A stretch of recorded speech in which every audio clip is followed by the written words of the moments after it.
I wanted to talk about something else that really I see so many issues within the advising industry and the consulting industry is client acquisition costs.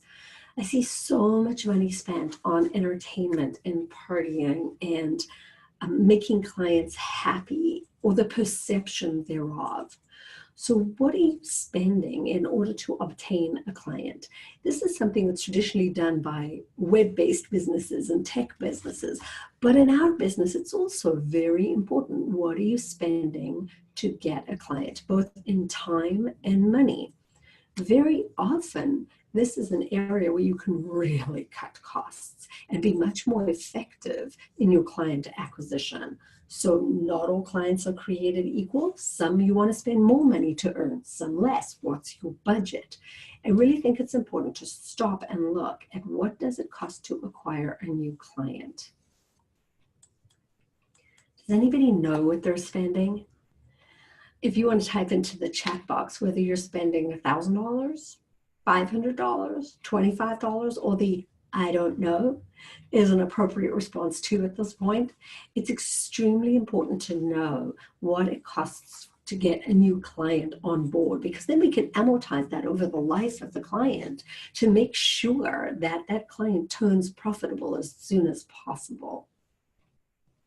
So I see some responses coming in that it's over $1,000. That's really interesting.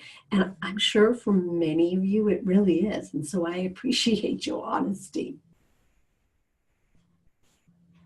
But the average looks like it is about $1,000. And so our goal for 2019 then is to figure out if that is appropriate, if that is a great percentage, and how long it takes for that client to turn profitable for you. Again, average hourly rate, time spent, but then also to look and say, how could we do it differently without assuming that this large spend is necessary to obtain that client?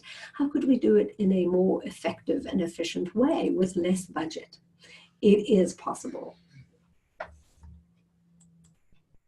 And the question I get all the time is, what should we spend?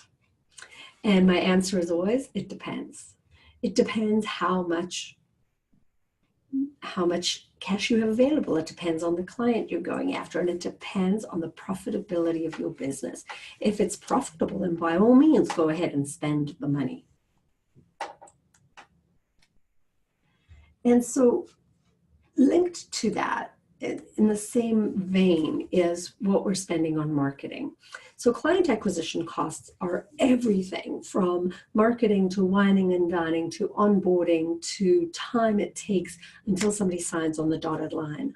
Marketing is kind of at the forefront, and that also tends to be a huge, big black hole of money.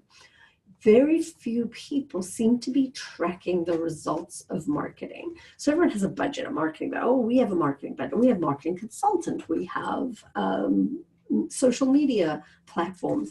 But what is your return on that investment? What's coming back from that marketing?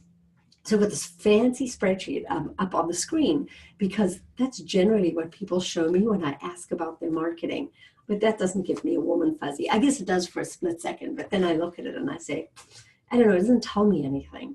I recommend just a pen and paper or an Excel spreadsheet, nothing quite this fancy, and just track marketing spend versus return on investment.